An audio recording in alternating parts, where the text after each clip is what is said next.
I'm back. Mr. Clarke's back. Time to take a look at 16-2, Fighting the Great War.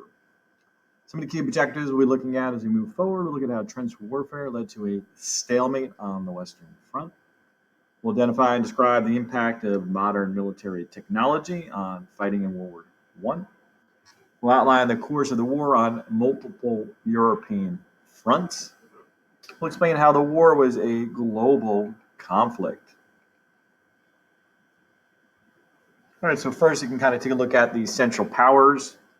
They're kind of in this color here, like a light tan maybe. I'm not sure exactly what color you would call that. You can see it extends, includes Germany, Austria, Hungary, Bulgaria, and the Ottoman Empire. We have the Allied powers. You see the lighter colors here, Great Britain, France, and Russia.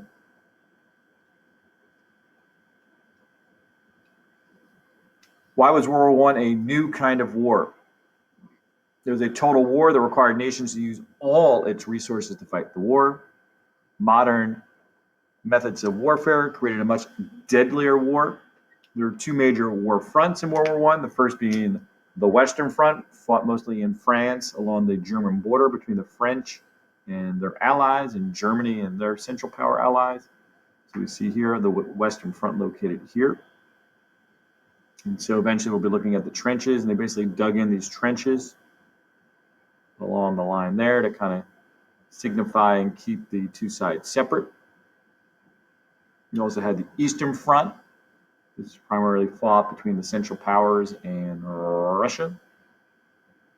And of course, they fought in other areas as well. You can see them kind of on the map as well. These aren't the main fronts. These are kind of like secondary fronts that we'll be taking a look at.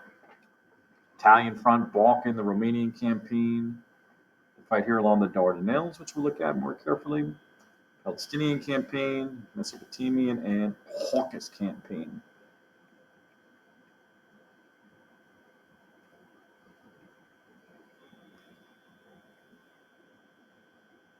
Okay, what prevented the German armed forces from reaching Paris in September 1914? If you remember, our last discussion saw that the Germans' initial attack was to go through Belgium, and then they marched all the way to within like 30 miles or so of Paris. They never quite reached there. The Allies reinforced their troops. The British joined the French near the Marne River, and they were basically able just to hold back the Germans just enough, or else World War I could have ended quite quickly. Something like, I don't know how many people watch boxing or something like that, where somebody almost knocks the other guy out fighting, and he's kind of on the ropes, as they say it. And basically the French were on the ropes. They're almost like knocked out, but they kind of held their own, took a deep breath. The bell rang in between rounds. They kind of regrouped, took a swig of water or whatever it might be, reinforced with the British. They're basically able to hold off the Germans. Okay, question 4. How did the early fighting turn into a stalemate? First of all, a stalemate is when two sides can't gain any additional ground. So both sides were kind of evenly matched after the initial assault of the Germans. They decided to digging a large line of trenches, and the stalemate was basically fought, as I kind of alluded to, with that line that kind of separates Germany from France here along the Western Front.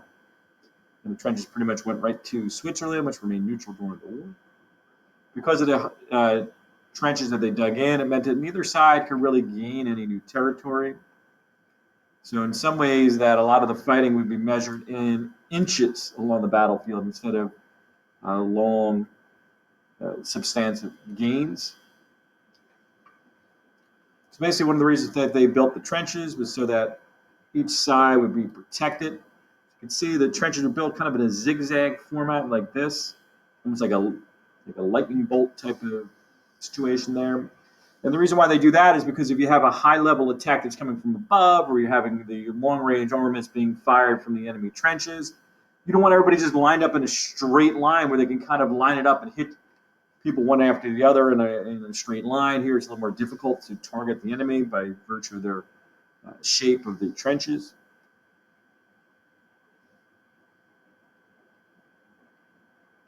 So why were trenches responsible for the prolonged stalemate on the Western Front? That trenches meant that soldiers could remain on the front line without retreating.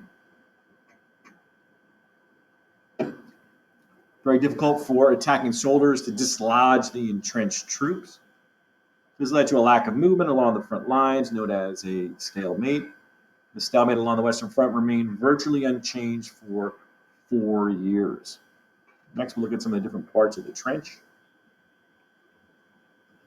Because of the imagery, I'm going to be going through some of the actual text a little bit more quickly than normal, so if you do miss some of the text that you need to get down, some of the responses, you can always scroll back a little bit on the YouTube video or just pause it from time to time if need be in order to have time to record some of the information. And that's generally a strategy you can use at any point in time you're looking at any of my recorded lessons. All right, so the different points of the trenches are the offensive trenches, the communication trenches, support trenches, and the barbed wire. So first of all, this is one side of the trenches, and then the other side is the other side of what is called no man's land. So no man's land is the area between two sides of the trenches. And you can see no man's land on both sides here, the two different images. You can see no man's land here, the enemy, and the subsequent trenches there. So you have the barbed wire. And the reason for the barbed wire is because if the enemy comes into no man's land and they want to come in and try and attack, the barbed wire is going to slow them down. And everybody who's got the guns behind the barbed wire can fire at the enemy soldiers, making it very difficult. Here they had a listening post where they can kind of spy a little bit more and then might be able to see a little bit easier and hear a little bit easier. You have the support trench if you need to get treatment. Communication trench, you can go back and forth with orders and strategy and things like that. Here you can actually see how the trenches were dug in. They have like a little bit here where you could step up and then actually get your aim at your enemy's side. This one here labels everything from A, B, C, D. Front line, support, reserve, and enemy trenches. So here's the enemy here, D, and then different points here, A, B, and C. The trenches were dangerous even beyond simply the firing from the enemy troops at you. You had extreme temperatures, so in the winter, very cold, in the summer, very hot. We'll look at trench foot in a moment. What happens very often is that during the rainy season, the trenches fill up above your boot level. And so when the trenches fill up above your boot level, your feet basically get soaked constantly with water.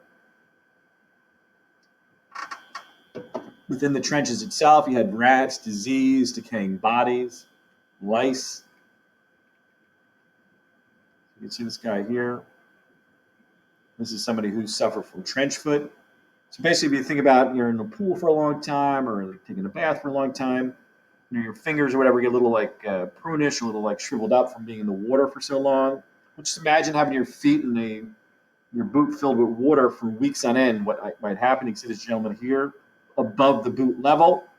He's subject to potentially getting trench foot if he remains in that sort of level of water for days on end. I mean, you're not going to get trench foot in a day, but over the course of many days or weeks, that's when the rot and fungus in your foot can kind of sit in, and eventually, parts of your feet might actually, basically rot off your feet. And you can see here, this guy here used to have 10 toes. Now he's down about three toes. So he used to be able to count to 10 on his toes.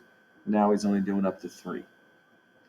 No man's land, we mentioned that before, is kind of the area between the two sides of the trenches.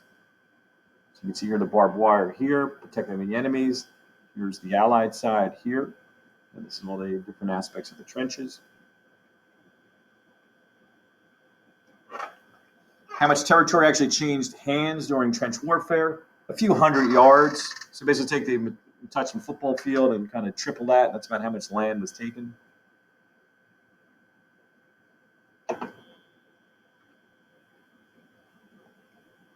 were many more modern means of waging war that took place during World War I.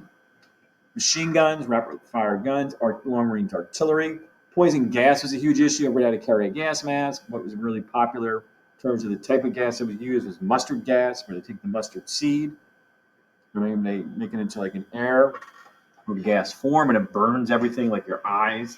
And if you have a really bad mustard attack, obviously you can die from it. But even if you didn't die, there was a lot of injuries, often to your eyes, and basically burning out your eyes to the point in which you might even suffer temporary blindness. Horrible human in history and a veteran of World War I for the German side was Adolf Hitler. He actually suffered a gas injury from mustard gas during World War I. He suffered temporary blindness for about 6 weeks in the aftermath of a poison gas attack. And he actually used that as part of his propaganda moving forward, how he overcame that and how he had put his life on the line for Germany. Tanks were used. He actually tried to use tanks to kind of, if you look at back up here for a moment, tanks would actually kind of roll through and go through the barbed wire and try and get into the enemy tanks. So the earliest tanks were kind of primitive and weren't really that effective. Often they got stuck in the muck in and around the trenches, but they were designed to break the stalemate on the Western Front. Zeppelins are basically like hot air ships or balloons. Hot air ships like the Goodyear blimp, I guess, would be the best way to look at it. And they were used for spying and bombing. The Germans especially effectively used U-boats to sink enemy ships. They're also known as submarines in the United States, underwater boats or U-boats in Germany. Airplanes were used for the first time in warfare, often dropping bombs, reconnaissance or spying, and also steel darts. Actually, these metal darts. If you were in class, I would demonstrate it for you. See if I can demonstrate here. So here's a typical pencil. But this is all made out of steel and had a similar really sharp point on the end and weight it down the end so that it would actually drop out of the sky on a straight down fashion. So as it's coming straight down with a sharp end on it, it actually was so hard that it actually would penetrate some soldiers' helmets. It would hit them just right, all the way down their body, down their leg, and outside their boot. And obviously that would kill them. So that was another way of attacking each other. And then they had a flamethrower. And that was obviously an issue that burnt out kind of quickly. So there's very short life expectancy on that. And here's some of the imagery of some of the things we mentioned. From left to right, here's the flamethrower. Here's the Zeppelin or hot airship, machine gun, and the earliest tank. Now, there are a lot of problems. Here's a gas mask too for protection purposes with the gas attacks. There's a new technology not yet perfected. And the biggest issue with a gas attack, especially if you're the one launching it, if the wind shifted when you launch the gas attack against your enemy and you're not that far away, and the wind shifts, guess what happens to the gas? It blows back on you. So you can see here the gas and how it basically overwhelms. So just imagine you're in the trenches over here and you see this come towards you. They give a quick notification to all the troops to kind of put their gas masks on, but if you don't do it quickly enough, obviously it could kill you. All right, so number 13, this is something you would do on an exercise, how we've been doing this activity in class, and you can think about it. I should have hit it before I told you to think about it, but if you were to rank some of the new technologies we just mentioned, kind of put your top ranking together, kind of think about that in your own mind there, if you hadn't read the responses already. And then this is just my rank in terms of the impact the new technologies had. The artillery or machine guns should go to the top of the rankings because of the high casualties they cause and the contribution to the development of trench warfare. Submarines were really important for especially the Germans because of the impact, most especially on supply lines. So especially when the United States gets involved in the war, we have to send our troops and supplies across the Atlantic, and they are very vulnerable to the German submarine attacks.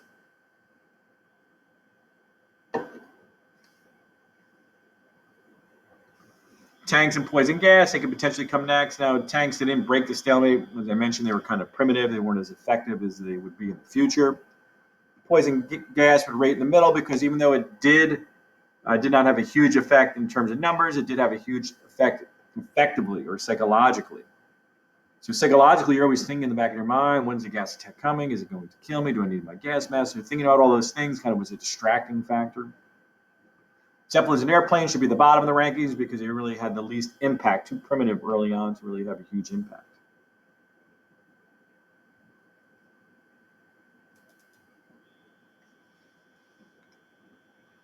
Okay, 14, how were convoys used to protect ships from submarine attacks? A large line of military ships surrounded merchant ships as a means to protect them from attack. 15, why were there so high casualties on the Eastern Front? Well, soldiers on the Eastern Front, primarily the Russian troops, were really ineffective. They also didn't have the protection of trenches. Russia, what they, I guess, pretty much relied on was the sheer number of troops they had because they were a very populous country. rather than the technology to fight, and also the willingness of the czars, Tsar Nicholas II, initially when World War I broke out, to just sacrifice, basically an unlimited number of Russian people to kind of protect Russia. Russian leaders just kept sending more and more troops into the Eastern Front, even though the troops in many cases were poorly equipped and trained and really not adequately prepared to fight in World War I.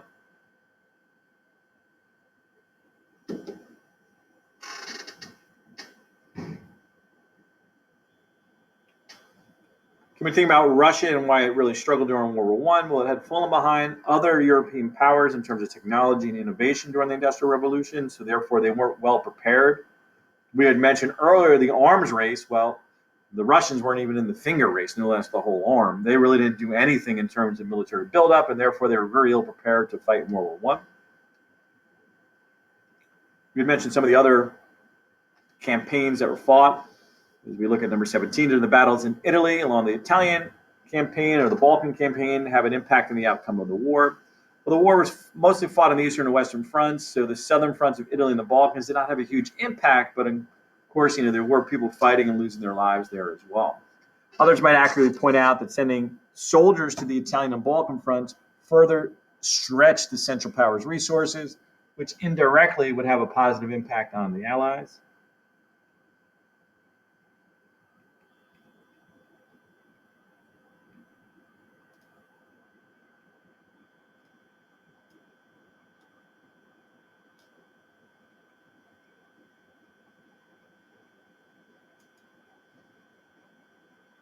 Okay, for 18, use the map to describe why the Dardanelles were important and what happened here. First of all, the Dardanelles are located right there. It's the strait, this narrow piece of water, narrow strip of water that separates mainland Europe with the Ottoman Empire and what now to be the Middle East over here. So the Black Sea is located here. So the Black Sea is linked to the Mediterranean Sea by the Strait of Dardanelles. And so supplies for Russia had to pass through the Dardanelles. When the Ottoman Empire entered the war on the side of the Central Powers, it closed off the strait. So basically the Ottoman Empire is closing this off. And you see Bulgaria is an Axis power, or Central Power as well, or allies with the Ottoman Empire, Austria-Hungary, and Germany. So basically the Russians could not get any supplies into the Black Sea, and this really hampered their ability. This led to the Gallipoli campaign, and fighting there cost the Allies many men and supplies, and the Allies lost at Gallipoli, and Russia did not get the supplies it needed. So it was really a disaster for especially Russia here.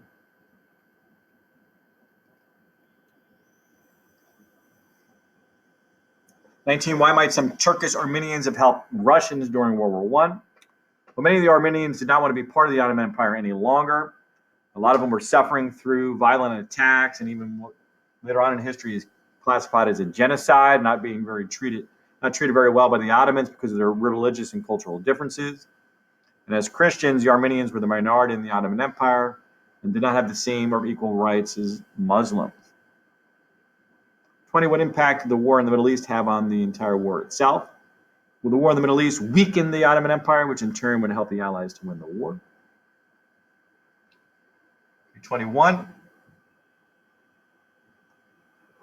Why did some people from European colonies think that fighting in World War I might lead to citizenship or independence? Well, people in the colonies might have thought that the European powers would be grateful for their sacrifices and help during the war and grant them independence in the aftermath. They didn't always do so. People in the colonies might also have thought that fighting would prove their loyalty and therefore European powers would grant them citizenship. Also did not happen. And then finally, the lesson reflection. Why were new technologies and weapons for war both a net positive and a net negative? Well, of course, the new weapons advance warfare to a more modern stage. New technologies will eventually require fewer soldiers. However, this contributed to a much higher casualty level and obviously more deaths or fatalities. Hopefully you enjoyed our ongoing discussion here on the Great War, World War I. And until next time, Mr. Clarke is out.